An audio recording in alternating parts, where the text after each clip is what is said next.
Assalamualaikum warahmatullahi wabarakatuh. Waalaikumsalam warahmatullahi wabarakatuh. Bismillahirrahmanirrahim. Alhamdulillahi rabbil alamin. Wassalatu wassalamu ala ashrafil anbiya'i wal mursalin, Sayyidina wa maulana Muhammadin wa ala alihi wa ashabihil mujahidin at-tahirin, amma ba'du. Saudara-saudara kaum muslimin rahimakumullah, agama mengajarkan bahwa di dalam melaksanakan segala macam pekerjaan hendaklah dilaksanakan dengan penuh hati-hati dan perhitungan. Dikatakan dalam pepatah, fit ta'annis salamah wa fil ajalatin nadamah. Di dalam keberhati-hatian itu ada keselamatan, dan di dalam sikap tergesa-gesa, di dalam sikap terburu-buru biasanya mengandung penyesalan. Tetapi ada 5 perkara yang malah memang harus dikerjakan secara buru-buru. Apa yang 5 perkara itu? Pertama, mengubur jenazah. Tidak baik kalau jenazah itu disemayamkan sampai 2-3 hari di rumah. Dan yang lebih baik mengubur jenazah itu adalah di tempat di mana dia meninggal. Contohnya adalah baginda Nabi. Beliau kelahiran Mekah. Beliau wafat di Madinah, maka di Madinah itulah beliau dimakamkan dan bukan di kota Mekah. Karena prinsipnya agama menginginkan kemudahan dan tidak menginginkan kesukaran. Hal kedua yang harus dikerjakan dengan segera ialah mengawinkan anak perempuan. Apabila kita mempunyai anak perempuan, sudah sampai usianya untuk memasuki ambang pintu pernikahan, dan dia sudah minta untuk dinikahkan, maka segeralah orang tua menikahkannya atau mengawinkannya. Sebab biasanya anak perempuan, apalagi di zaman sekarang, kalau tidak segera dikawinkan oleh orang tuanya, dikhawatirkan dia akan kawin sendiri. Dan itu tentu akhirnya akan merepotkan kedua orang tuanya. Hal ketiga yang harus dikerjakan dengan segera dan buru-buru ialah membayar hutang. Apabila kita sudah berhutang kepada seseorang dan sudah ada uang untuk membayarnya, bersegeralah untuk membayar. Sebab kalau ditunda besok, lusa, atau hari minggu depan, dikhawatirkan uangnya akan terpakai untuk kepentingan-kepentingan yang lain, dan hutang akan tetap tinggal hutang, tidak pernah terbayar adanya. Hal keempat yang harus disegerakan ialah menghidangkan makanan untuk orang musafir yang kebetulan menjadi tamu di rumah kita. Dan hal yang kelima yang harus dilakukan dengan buru-buru, dengan segera, bertaubat apabila mengerjakan perbuatan dosa. Hal kelima inilah yang akan kita bicarakan pada pertemuan kita kali ini, yaitu tentang taubat kepada Allah Subhanahu wa ta'ala. Taubat berasal dari kata-kata taba yatubu, yang isim masdarnya adalah taubatan. Artinya sama dengan roja'a yarji'u, ada ya'udu, pulang atau kembali. Bertobat maksudnya kembali dari yang dilarang oleh Allah. Kalau dalam perjalanan hidup ini kita suka menerjang larangan-larangan Allah, melaksanakan apa-apa yang dilarang olehnya, maka taubat artinya meninggalkan larangan-larangan itu dan kembali kepada apa yang diperintah oleh Allah Subhanahu wa ta'ala. Kenapa taubat ini harus disegerakan? Karena makhluk bernama manusia ini sulit melepaskan diri dari dosa dan salah. Nabi bersabda, kullu bani Adam khatta'un wa khairul khatta'ina tawwabun. Setiap anak Adam, yakni setiap manusia, pasti mempunyai dosa dan kesalahan. Dan sebaik-baik orang yang mempunyai dosa dan kesalahan ialah orang yang segera bertaubat. Dengan kata lain, orang yang baik sesungguhnya bukanlah orang yang tidak punya salah, karena tidak ada orangnya yang tidak punya salah. Tetapi orang yang baik adalah orang yang apabila melakukan kesalahan, dia segera sadar, dijadikannya kesalahan itu sebagai pelajaran untuk tidak diulanginya lagi pada masa-masa yang akan datang. Inilah yang digambarkan oleh Allah Subhanahu wa taala dalam surah Ali Imran ayat 135. Walladzina iza fa'alu fahishatan, dan orang-orang yang apabila mereka terjatuh ke dalam perbuatan dosa, au zalamu anfusahum, atau berbuat zalim kepada diri mereka sendiri, dzakarullaha fastaghfaru lidzunubihim, mereka segera ingat kepada Allah dan memohon ampun terhadap dosa yang pernah mereka kerjakan. Saudara-saudara kaum muslimin rahimakumullah, sejak awalnya iblis memang sudah memproklamirkan diri di hadapan Allah Subhanahu wa taala. Apa kata iblis? Ya Rabbi wa izzatika la azalu aghwi bani adama ma damat arwahuhum fi ajsadihim. Ya Allah, demi kemuliaan-Mu saya bersumpah, kata iblis, saya akan selalu memperdayakan anak-anak Adam.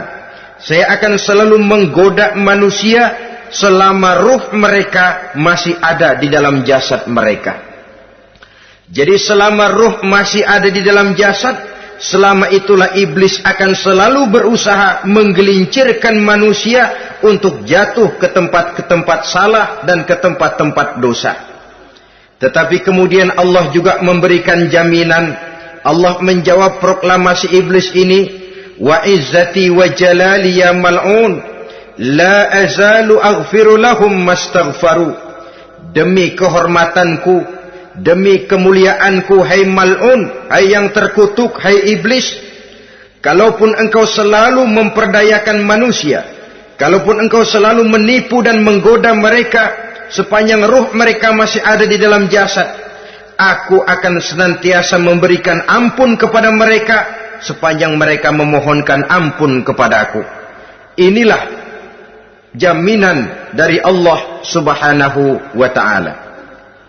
Saudara-saudara kaum muslimin rahimakumullah, oleh karenanya apabila kita berbicara tentang taubat, artinya kita berbicara tentang tingkah laku kita dalam kehidupan sehari-hari. Apa yang harus kita lakukan untuk sempurnanya satu taubat? Pertama, menyesal terhadap dosa yang pernah kita lakukan. Kadang-kadang ada juga orang bertaubat, tapi bukan nyesal terhadap dosa yang dia kerjakan, malah puas katanya. Dia ngomong sama teman-temannya, saya dulu zaman muda sudah kenyang judi, kenyang zina, kenyang mabuk-mabukan, sudah puas. Sekarang tinggal benernya saja, saya sudah taubat. Taubatnya sih bagus, tapi puasnya itu yang jelek. Kenapa harus dikatakan puas? Bukan puas, menyesal. Menyesal saya dulu. Kenapa hanyut terjebak dosa? Kenapa tenggelam di meja judi? Kenapa tenggelam di minum-minuman keras? Kenapa hanyut kepada perbuatan munkar dan maksiat? Saya menyesal sekali. Menyesal diperintah dan bukan malah puas. Dari rasa menyesal ini nanti timbul hal yang kedua, yaitu berniat tidak akan mengulangi lagi perbuatan dosa. Kalau menyesal tapi masih diulangi lagi, itu belum taubat yang sebenarnya. Saya kapok, menyesal, tidak mau minum minuman keras lagi. Besok tidak ada minuman keras, malah pusing, nyari kesana kemari. Itu belum taubat yang sebenarnya. Jadi setelah menyesal, berniat tidak akan mengulangi lagi perbuatan dosa itu. Kalau menyesal tapi masih diulanginya lagi, itu sama saja dengan main-main. Saudara-saudara kaum muslimin rahimakumullah, Barangkali itu yang orang namakan dengan taubat sambal namanya. Kita kalau makan nasi pakai sambal, pedesnya bukan main, repot, marah, ngomel. Gila, sambal pedes bukan main, taubat sama sambal. Tobat sama sambal katanya. Tapi 2-3 hari kemudian dia makan lagi, nggak ada sambal, nyari. Kemarin sudah taubat, 2 hari kemudian malah nyari. Ini bukan taubat yang sebenarnya. Penyesalannya tidak diiringi dengan berniat untuk tidak mengulangi perbuatan dosa itu selama-lamanya. Saudara hadirin, kita sudah taubat, tidak mau lagi minum minuman keras. Datang teman, minum ya, nggak mau. Kenapa? Saya sudah taubat. Yang benar, benar. Kalau dibayarin, udah. Jadi rupanya taubatnya itu cuma karena nggak ada yang bayarin. Begitu datang yang bayarin, berangkat lagi. Itu belum lagi merupakan taubat yang sebenarnya. Begitu juga kita taubat dari meja judi. Pada waktu sudah bures, bangkrut, habis-habisan, mungkin menyesal, mungkin bertaubat. Inilah akibatnya judi, rumah tangga berantakan, harta bures, anak terlantar, uang tidak ada. Taubat, saya tidak mau lagi-lagi tenggelam di meja judi. Pada saat kondisinya bangkrut, itu yang diucapkan. Tapi 2-3 hari, 4-3 minggu, 1 bulan kemudian rezekinya banyak, makmur lagi, usahanya maju lagi, lupa lagi dia kepada ucapan sebelumnya, akhirnya sedikit demi sedikit tenggelam kembali di meja judi. Ini pun belum merupakan taubat yang sebenarnya. Jadi untuk sempurnanya taubat, yang pertama menyesal terhadap dosa yang telah dilakukan, yang kedua berjanji tidak akan mengulangi lagi, kemudian yang ketiga meninggalkan perbuatan jahat itu untuk selama-lamanya. Dengan kata lain, kalau memang taubat tidak mau minum lagi, talak 3 itu minuman keras. Kalau memang niat tidak akan berjudi lagi, talak 3 itu segala macam bentuk perjudian, meninggalkan perbuatan jahat. Yang keempat, menunaikan semua fardu dan kewajiban. Sebab barangkali pada saat kita tenggelam dalam dosa, perintah-perintah Allah, jangankan yang sunnah, yang wajib saja sering kita lalaikan. Maka apabila diri telah berniat melaksanakan taubat, maka tunaikan semua kewajiban yang disyariatkan oleh agama kepada kita. Yang kelima, meminta halal kepada para lawannya dengan termasuk mengembalikan hak milik orang lain. Ini kalau menyangkut hukukul adamiyin atau hak-hak manusia. Jadi kalau kita berdosa kepada sesama manusia, Allah belum akan menerima taubat kita kalau kita belum minta maaf kepada yang bersangkutan.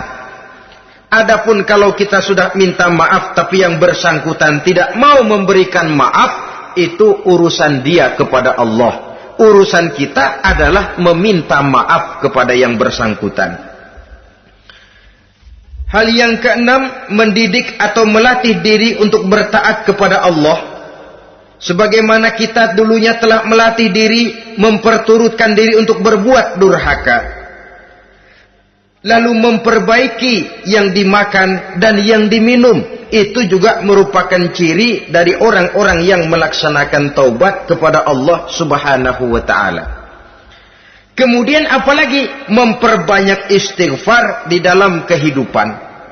Disabdakan oleh Nabi, inna likulli da'in dawa'un wa dawa'u zunubi al-istighfar.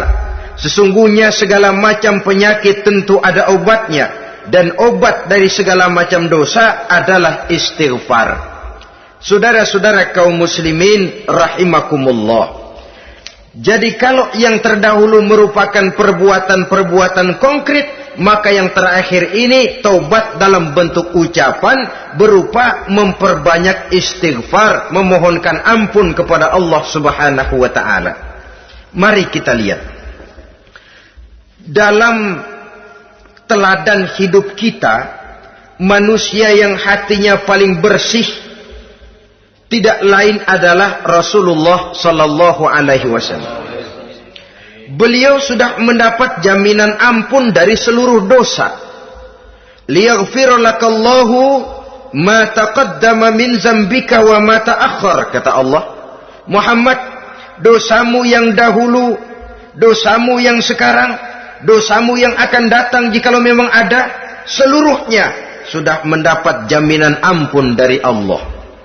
Tetapi coba lihat dari sejarah perjalanan hidup yang mulia ini.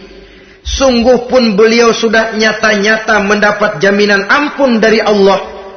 Beliau mengatakan, ayyuhan nas, tubu ilallah, fa inni atubu fil yaumi mi'ata marrah. Wahai manusia, bertaubatlah kepada Allah. Maka sesungguhnya saya, kata beliau, dalam satu hari bertaubat 100 kali kepada Allah. Dalam riwayat yang lain, sab'ina marrah, 70 kali beliau mengucapkan istighfar minimalnya dalam sehari semalam. Orang yang sudah nyata-nyata mendapat jaminan ampun dari Allah ini, satu hari satu malam istighfarnya minimal 70 kali. Apatah lagi kita yang nyata-nyata belum mendapat jaminan ampun dari Allah. Di dalam satu hadis diriwayatkan bahwa iblis laknatullah alaih pernah berkata, ahlaktun nasa bizzunubi wal ma'asi. Aku rusak dan aku hancurkan kehidupan manusia dengan dosa dan dengan segala macam perbuatan maksiat. Iblis menghancurkan manusia dengan menanamkan kegemaran berbuat dosa dan menanamkan kesukaan untuk bergelimang dalam dunia maksiat. Tetapi kemudian iblis mengakui, wa ahlakuni bila ilaha illallah wal istighfar. Tetapi kemudian terbalik, manusia menghancurkan aku dengan kalimat la ilaha illallah dan dengan istighfar, yakni mengucapkan astaghfirullahal azim. Inilah senjata pemungkas menghadapi upaya iblis untuk menghancurkan manusia. Kalau iblis menghancurkan manusia dengan perbuatan dosa, dengan menenggelamkan manusia ke dalam perbuatan-perbuatan maksiat, hendaknya kita sadar.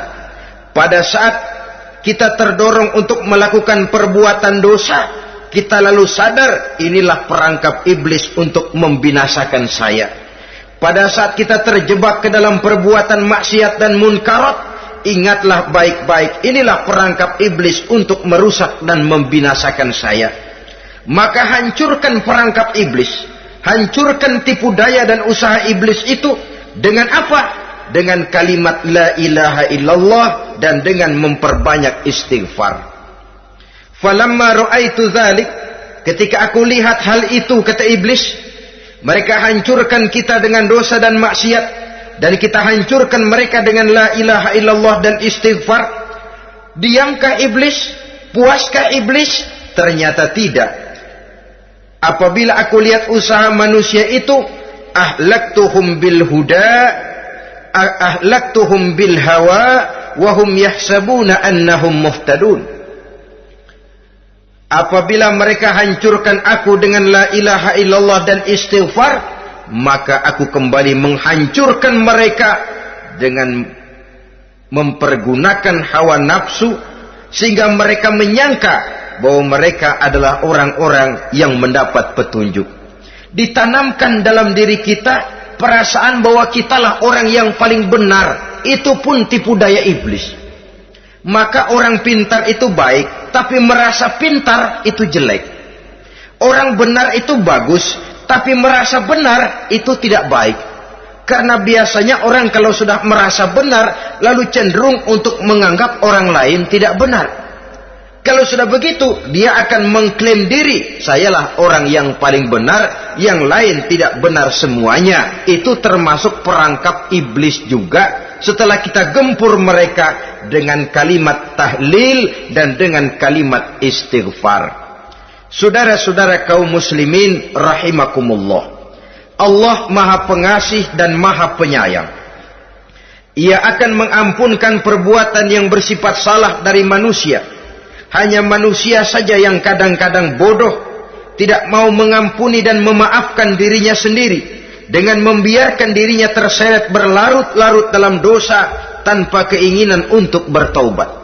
Sepanjang nafas belum sampai di tenggorokan, sepanjang matahari masih terbit di sebelah timur dan terbenam di sebelah barat, sepanjang itu Allah masih akan menerima taubat seorang hamba. Innallaha yaqbalu taubatal abdi ma lam yugharghir. Allah akan senantiasa menerima taubat seorang hamba sebelum nafasnya sampai di tenggorokan.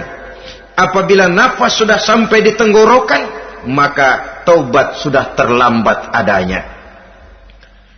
Lalu yang konkret di dalam kehidupan ini, apa ciri-ciri dari orang yang melaksanakan taubat itu? Seorang ahli hikmah berkata, pertama, orang yang taubat itu kelihatan bahwa dalam kehidupan ini dia mampu menjaga lidahnya dari ucapan yang berlebih-lebihan, dari ucapan yang tidak ada manfaatnya, dari ucapan yang mengandung dosa, namimah, mengadu domba, dan ucapan-ucapan yang merugikan orang lain. Orang yang taubat kelihatan dari lidahnya. Ini yang konkret.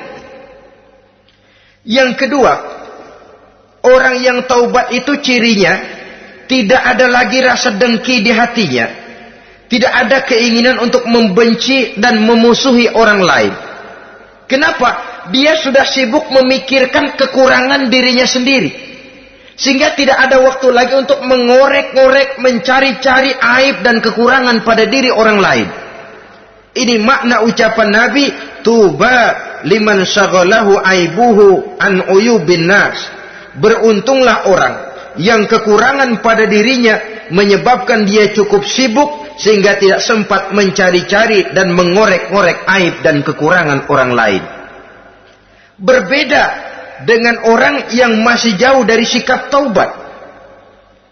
Selalu berusaha mencari dan mengorek-ngorek kekurangan orang lain, sementara aib dan kekurangan dirinya diumpetin.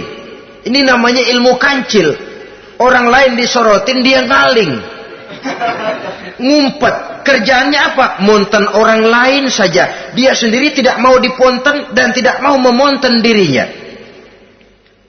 Akibatnya apa? Sikap introspeksi tidak ada. Sikap mawas diri hilang. Sikap melihat, bercermin terhadap pribadinya sendiri hilang. Yang ada cuma menilai orang lain saja.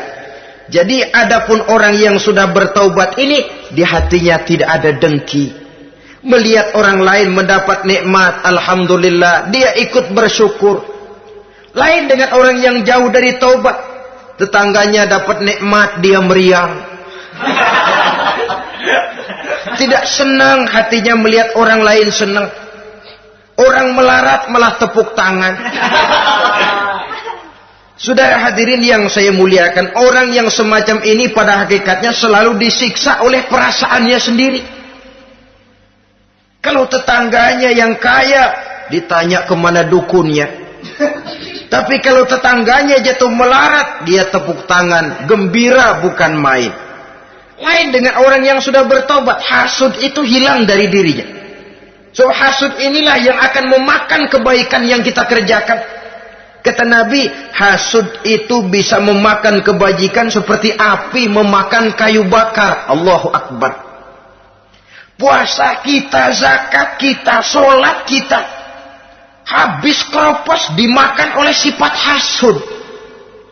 Tidak terasa, tapi begitu kita punya sifat dengki kepada orang lain, maka sholat kita dimakan oleh dengki tadi, puasa kita dimakan oleh dengki tadi, segala macam kebaikan yang kita kerjakan dimakan oleh si dengki tadi, seperti api memakan kayu bakar, cepat sekali.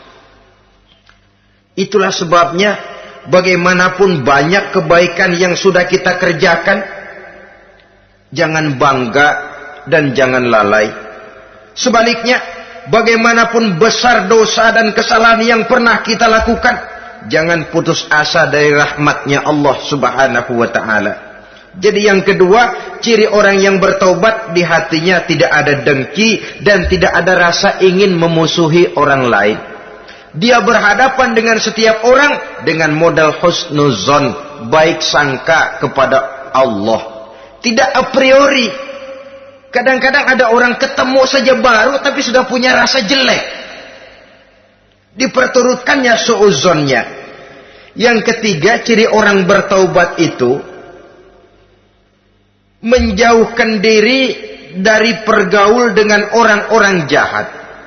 Sebab kita tahu bahwa pergaulan sangat besar pengaruhnya dalam ikut membentuk kepribadian manusia. Asyariku wa fi syarri syarrun. Bersekutu dengan kejahatan biasanya ikut jadi jahat. Walaupun secara langsung tidak melakukan kejahatan, tapi sudah termasuk dalam jamaah yang jahat juga namanya. Saudara-saudara kaum muslimin, bukan berarti orang yang taubat lalu tidak mau bergaul itu juga mencerminkan keangkuhan diri. Bergaul dia bergaul, tetapi kepada orang-orang yang jahat ia sekedar menghindarkan diri pergaulannya itu dari kejahatan yang bisa ditimbulkan oleh orang-orang jahat tadi. Ciri yang keempat dari orang yang bertaubat, dia mempersiapkan diri untuk menghadapi mati. Mempersiapkan diri. Sebagaimana kita tahu, kalau kita akan pergi ke luar kota, tentu kita membawa bekal. Makin jauh perjalanan, makin banyak bekal yang harus kita bawa. Hidup ini adalah perjalanan panjang yang kita juga memerlukan bekal dalam kehidupan. Orang yang bertobat, orang yang mempersiapkan diri untuk menghadapi maut dan menghadapi hari-hari sesudah maut itu datang. Menghadapi kehidupan di alam barzakh, menghadapi kehidupan di alam akhirat dan selanjutnya. Dia mempunyai persiapan sehingga kapan maut datang dia sudah punya persiapan lebih dahulu. Saudara, kalau kita siap dipukul orang, pada saat pukulan itu datang, rasanya sakitnya agak lebih kurang daripada kita tidak pernah siap untuk dipukul. Walaupun bobot pukulannya sama, tapi kita akan lebih punya daya tahan kalau kita sudah siap. Oleh karena itu, orang yang bertobat, orang yang mempunyai persiapan untuk menghadapi mati. Tidak hanya untuk menghadapi mati, tapi juga menghadapi hidup di seberang kematian nanti.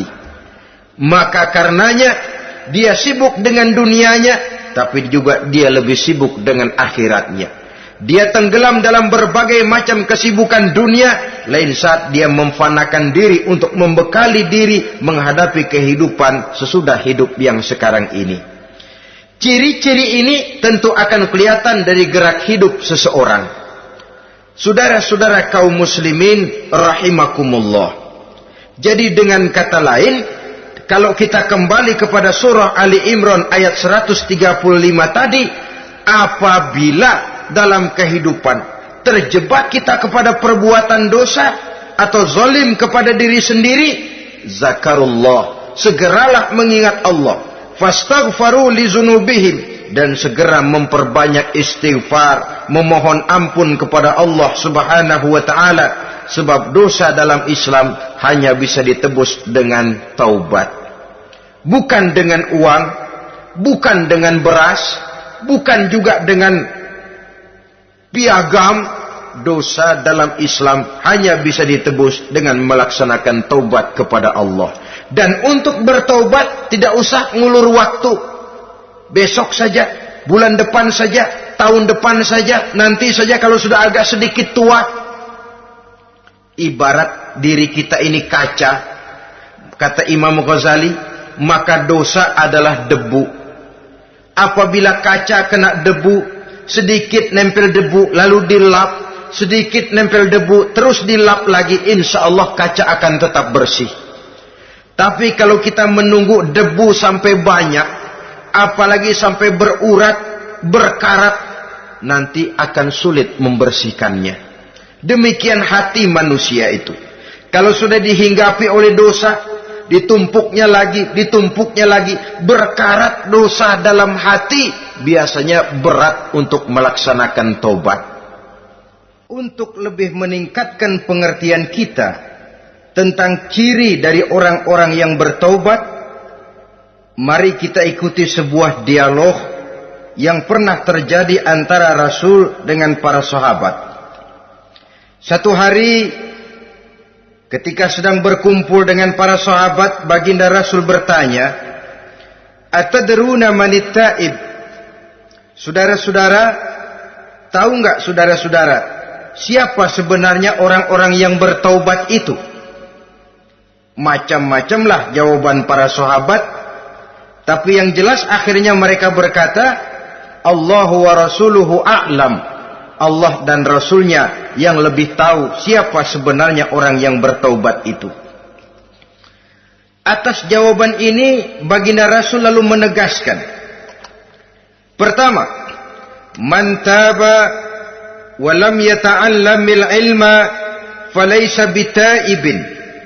Siapa orang yang mengaku bertaubat kepada Allah, lalu dia tidak mau mencari ilmu, tidak mau belajar, falaysa bitaibin, maka dia belum termasuk orang yang bertaubat. Jadi di sini jelas bahwa bukan hanya dari dosa kita bertaubat, juga bertaubat dari kebodohan. Dalam arti tidak membiarkan diri kita bodoh terus menerus. Dengan bahasa anak sekarang, bodoh tapi betah.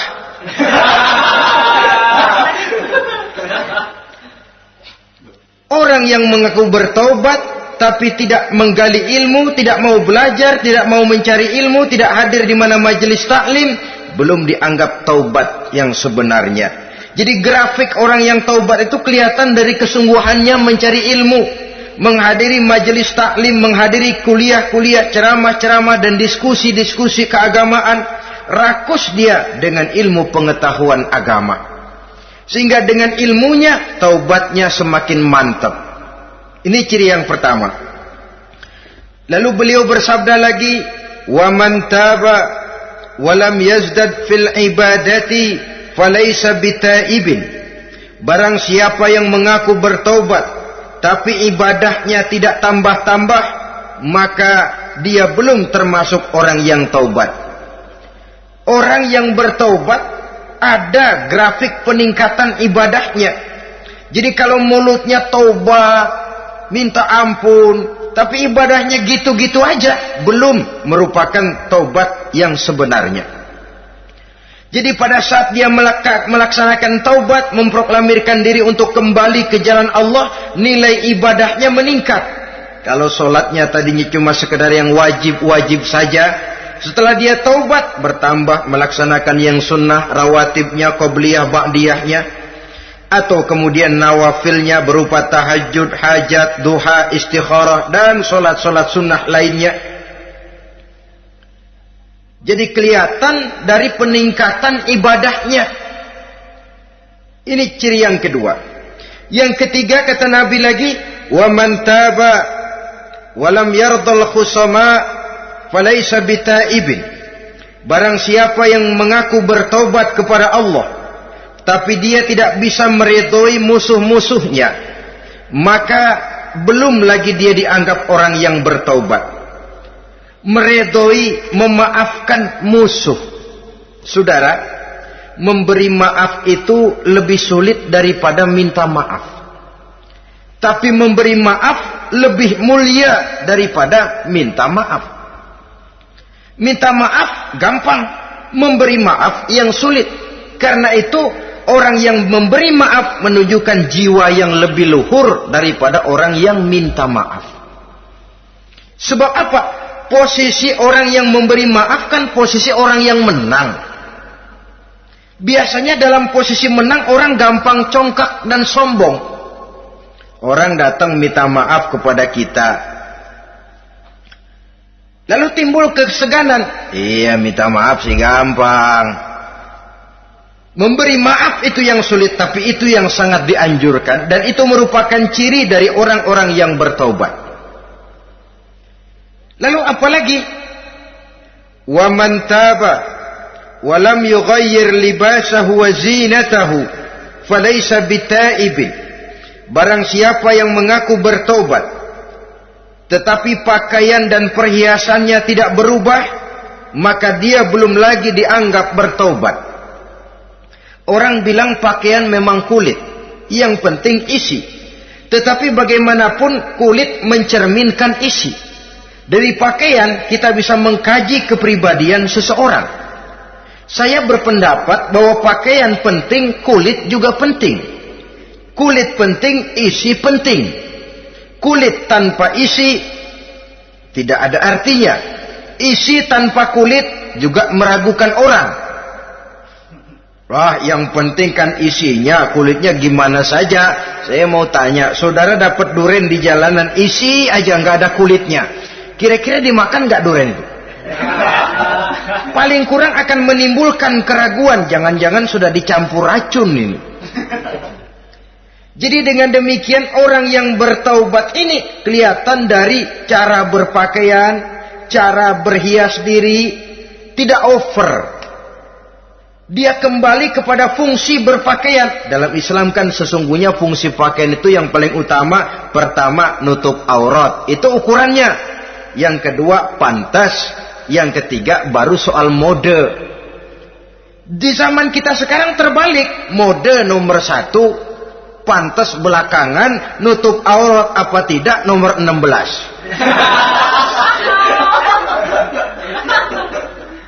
Kalau sudah mode, kita kekurangan pertimbangan. Ini buat saya pantas apa tidak, ini menutup aurat apa tidak. Kita balik. Padahal fungsi berpakaian dalam Islam tujuan utamanya pertama nutup aurat. Biar modenya mutaakhir ciptaan Pierre Cardin sekalipun, kalau memang tidak nutup aurat, ya hukumnya masih belum berpakaian. Atau juga ukuran yang kedua, pantas. Yang orang lain pantas kita pakai, belum tentu kita pantas. Kita kadang-kadang kehilangan pertimbangan. Lihat iklan bintang film memakai pakaian yang begini bagus, lalu kita pakai saja. Ya tentu namanya bintang film. Kadang-kadang pakaian untuk show dipakai buat kondangan. Akhirnya habis sekampung orang nonton dia. Ya nggak pantas toh, nggak wajar. Saudara hadirin yang saya muliakan, orang yang bertobat kelihatan dari pakaian dan perhiasannya. Kalau sudah memakai perhiasan, ya sekedarnya saja. Tidak lalu dengan niat supaya orang tonton, supaya orang lihat, supaya orang tahu dia kaya, supaya timbul decak kagum. Asal dia lihat orang lalu wah. Kalau sudah diwahi lalu senang. Saudara hadirin yang saya muliakan. Kemudian kata Nabi lagi, wa man taba wa lam yubaddil ashabahu falaysa bitaibin. Siapa yang mengaku bertaubat tapi pergaulannya dari itu ke itu saja, seperti itu juga tidak mengalami perubahan, maka dia belum lagi dianggap bertaubat.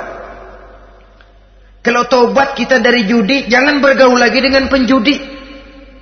Dalam arti jangan berkumpul di majelis judi. Ah, saya sih udah tobat nggak main judi, tapi ngumpulnya di situ terus. Ya bagaimana? Pada akhirnya toh akan terseret juga. Saudara hadirin yang saya muliakan, jadi dengan demikian lingkungan juga sangat besar pengaruhnya dalam kriteria orang yang bertaubat. Selanjutnya Nabi bersabda, "Wa man taba walam yughayyir khuluquhu falaysa bitaibin." Siapa yang mengaku bertaubat tapi akhlaknya, budi pekertinya tidak mengalami perubahan, maka orang itu pun belum dianggap bertaubat. Ini juga konkret. Orang yang bertaubat kelihatan dari akhlaknya. Kalau kemarin sama orang tua songong, kurang ajar, nyelongcong, maka setelah taubat dia berakhlak kepada orang tua. Kalau kemarin kepada anak muda menindas, tidak senang kepada anak muda yang maju, setelah dia taubat dia bisa menyayangi kepada anak-anak muda. Akhlak ini lain dengan adat, istiadat. Adat biasanya hanya memandang yang lahir, sedangkan akhlak zahir batin dipandang. Contoh, seorang anak muda kalau lewat di depan orang tua membungkukkan badan, menurut adat dia sudah sopan. Tapi menurut akhlak belum tentu berakhlak. Tergantung kepada niatnya apa membungkukin badan. Permisi apa ngina. Kan mungkin saja orang membungkukan badan lewat di depan aki-aki karena menghina sebab aki-aki itu badannya udah bungkuk.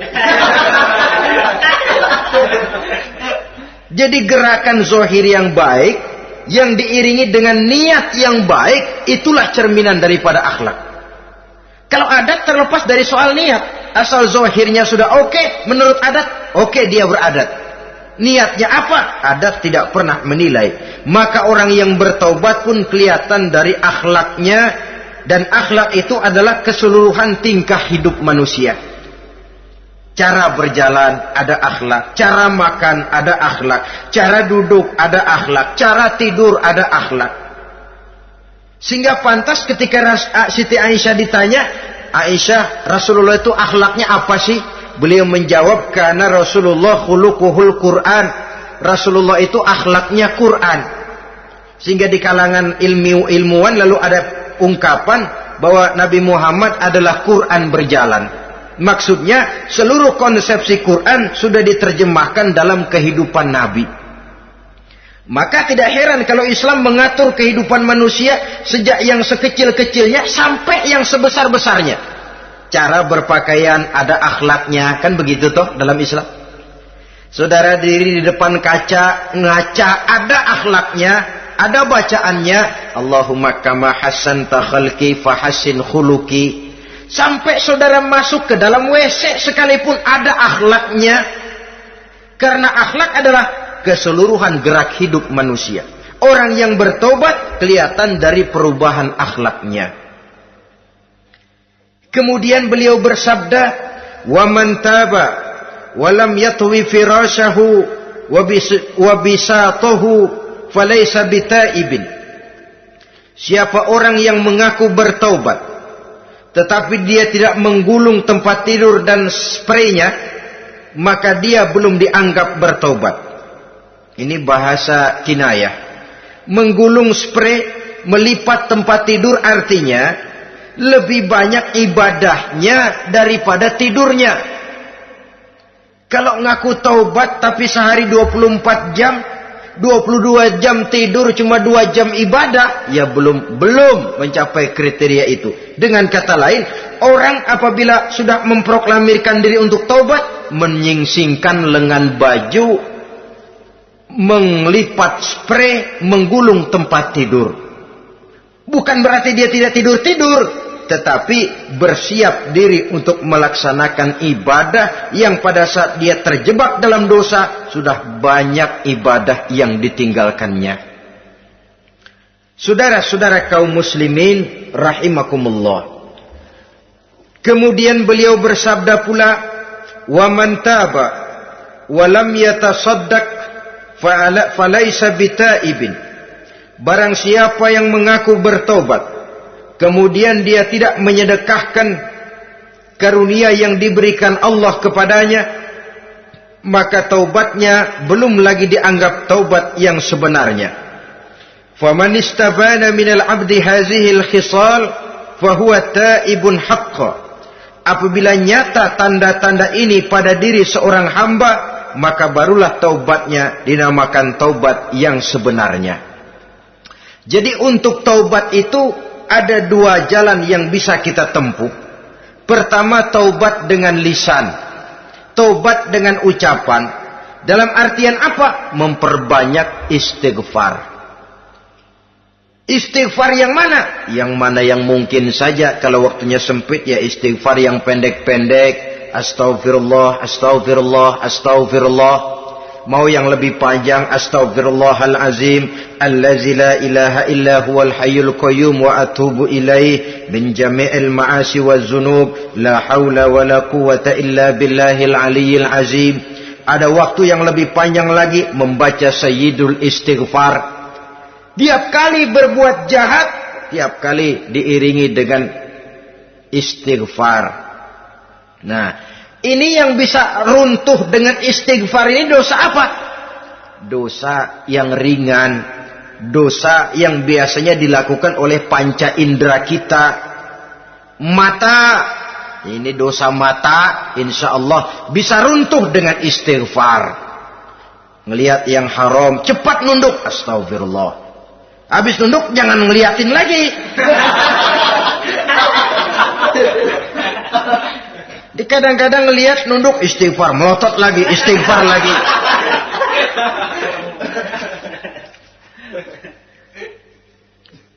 Saudara hadirin yang saya muliakan, kata Imam Ali, nazratul ula laka wasaniyatu alaika. Ini dalam menjaga mata. Pandangan pertama rezekimu kelihatan, namanya kelihatan kan rezeki. Pandangan pertama rezekimu, ulangannya dosamu. Ulangannya ini yang bisa membawa dosa. Dosa karena lidah, mengucapkan kata-kata yang menyakitkan orang. Dengan istighfar, insya Allah runtuh. Adapun dosa-dosa besar lainnya, tentu harus dengan perbuatan. Tidak cukup dengan sekedar istighfar saja. Perbuatannya apa? Itulah seperti yang sudah saya sampaikan pada ciri-ciri orang yang bertaubat tadi. Oleh karenanya, beruntunglah kita masih diberikan umur oleh Allah. Sehingga segala dosa dan kesalahan yang kita lakukan, kita masih punya kesempatan untuk mengadakan pemutihan, bertaubat kepada Allah.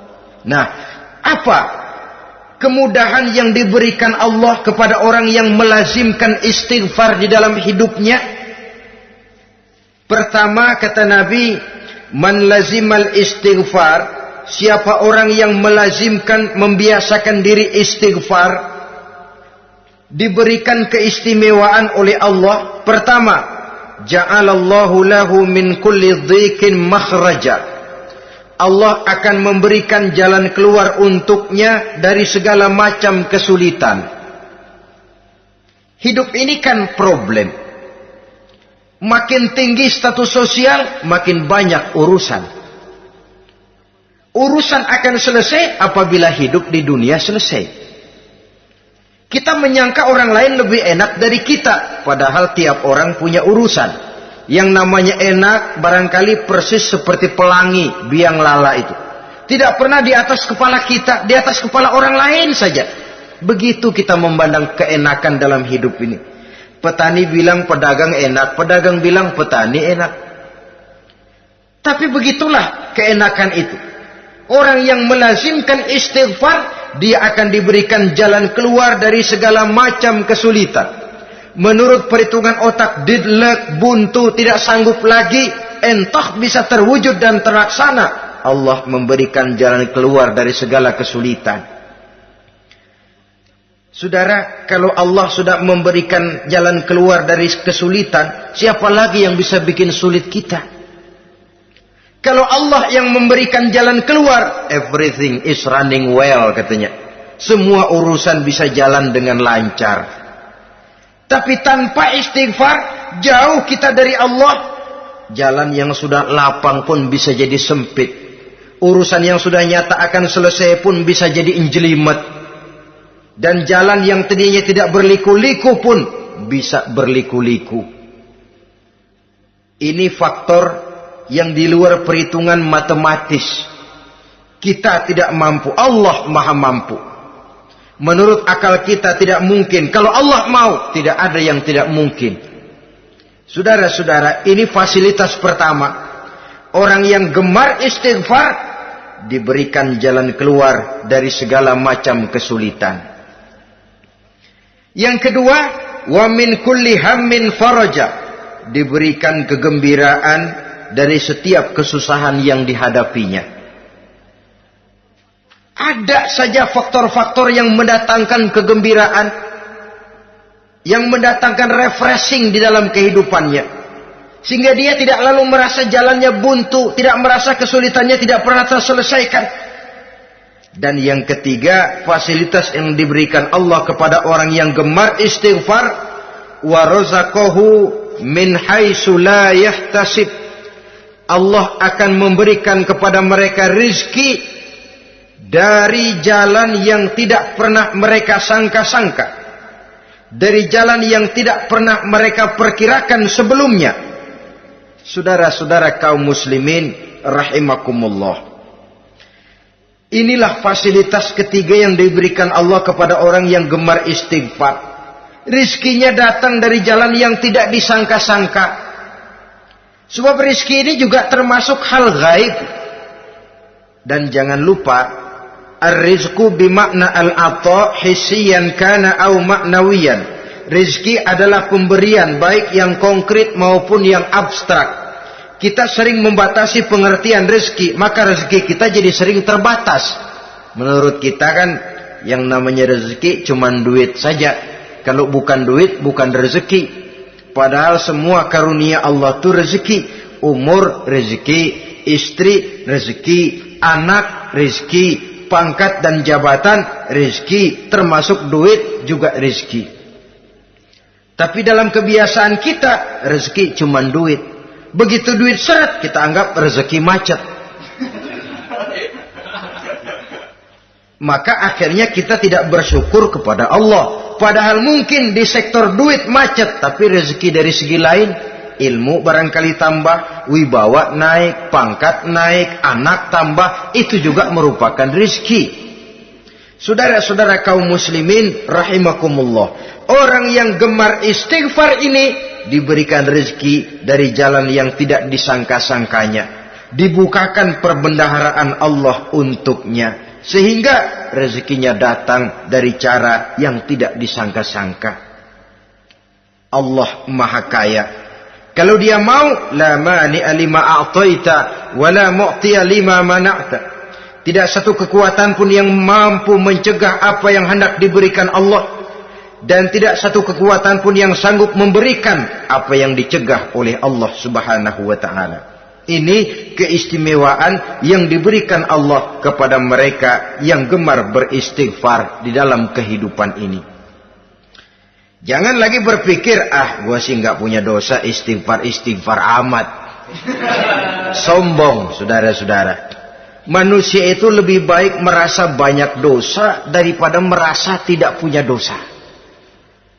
Tanda orang bahagia, kata Nabi, 4. Pertama, orang yang selalu ingat kepada kesalahan yang pernah dia lakukan. Itu orang bahagia. Selalu ingat kepada kesalahan yang pernah dilakukannya. Sehingga pada saat akan melakukan kesalahan yang baru, dia mikir-mikir. Dosa gue yang kemarin udah 3 keranjang, nih nambah lagi. Ingatannya terhadap kesalahan yang lalu akan merupakan langkah preventif yang mencegah dirinya untuk tidak menambah kesalahannya. Orang bahagia, orang yang selalu ingat kesalahan yang pernah dia lakukan, terbayang di pelupuk mata, bukan ngumpet-ngumpetin dosa. Sebab apa yang mau kita umpetin di hadapan Allah? Yang kedua, tanda orang bahagia itu orang yang selalu melupakan kebaikannya. Kalau dia berbuat baik, dia lupakan. Dia anggap dirinya belum pernah berbuat baik. Sehingga di mana ada kebaikan, dia tidak bisa ikut. Dia merasa sangat rugi. Sebab dia anggap dirinya belum pernah berbuat baik. Yang ketiga, tanda orang bahagia. Dalam urusan dunia, dia lihat ke bawah. Sehingga timbul rasa syukurnya. Bahwa kalau dia sengsara masih banyak yang lebih sengsara dari dia. Bahwa kalau dia miskin masih jauh lebih banyak yang miskin dari dia. Bahwa kalau dia menemui kesulitan masih banyak yang jauh lebih sulit dari dia. Dengan cara itu jiwanya akan lapang, hidupnya akan tenang, dan dia tidak pernah ingkar kepada nikmat yang diberikan Allah. Sebaliknya yang keempat, tanda orang bahagia itu dalam urusan akhirat dia lihat ke atas. Dunia, lihat yang bawah. Akhirat, lihat yang atas. Kalau dia bisa sholat, kenapa saya tidak? Kalau dia sanggup puasa, kenapa saya tidak? Kalau dia bisa baca Quran, kenapa saya tidak? Timbul panas, nyontoh ibadah mendatangkan kebahagiaan. Rakus ibadah malah dianjurkan. Rakus dunia malah tercela. Nah, lawanannya orang celaka, saudara-saudara. Orang celaka juga tandanya 4 lawanan yang tadi itu. Pertama, orang yang selalu melupakan kesalahannya. Kalau berbuat dosa lupa, sok bersih. Alah, dosa gue mah dikit. Saudara hadirin yang saya muliakan, orang yang selalu melupakan kesalahan, menganggap dirinya bersih, akhirnya kalau ingin berbuat dosa nggak mikir-mikir, tidak ada lagi yang ditimbang-timbang. Selanjutnya, yang kedua, orang celaka itu orang yang selalu mengingat kebaikannya. Akhirnya apa? Timbul sifat nepuk dada, membanggakan jasa, lahirlah pahlawan-pahlawan kesiangan. Selalu membanggakan diri, nepuk dada. Kalau enggak saya, kalau enggak saya. Itu masjid, kalau enggak saya. Itu pesantren, kalau enggak saya. Itu umat, kalau enggak saya. Kalau enggak saya. Memangnya kalau enggak sampean kenapa? Orang yang celaka adalah orang yang selalu menghitung-hitung kebaikan yang pernah dikerjakannya. Keikhlasannya kurang. Makin dia hitung, makin kurang nilai pahalanya. Makanya kalau berbuat baik, ya anggap saja buang sampah, gak usah ditengok-tengok, gak usah diingat-ingat, dan gak usah mengharap orang yang kita tempat berbuat baik akan membalas kebaikan. Saudara hadirin yang saya muliakan, yang ketiga tanda orang celaka dalam urusan dunia, ngelihatnya ke atas, panasnya timbul. Syirik dan dengkinya naik, rakusnya jadi.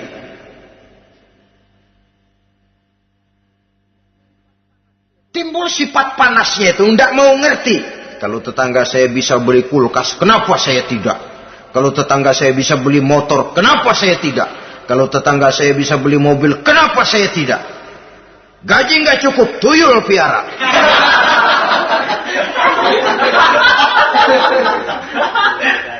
Orang itu kalau sudah didorong oleh rakus kan bisa jadi menghalalkan segala macam cara untuk mencapai tujuan. Dibakar oleh sifat tamak dan rakus bin serakah. Nah, kalau sudah didorong oleh rasa rakus, yang segera tersingkir pertama rasa malu. Orang kalau sudah rakus nggak ada malunya, rasa malunya hilang. Padahal syarat jadi orang itu kan kalau punya rasa malu. Nggak punya rasa malu, kurang syarat jadi orang. Akan bagaimana jadinya masyarakat, bahkan bangsa dan negara, kalau rakyatnya sudah tidak punya rasa malu.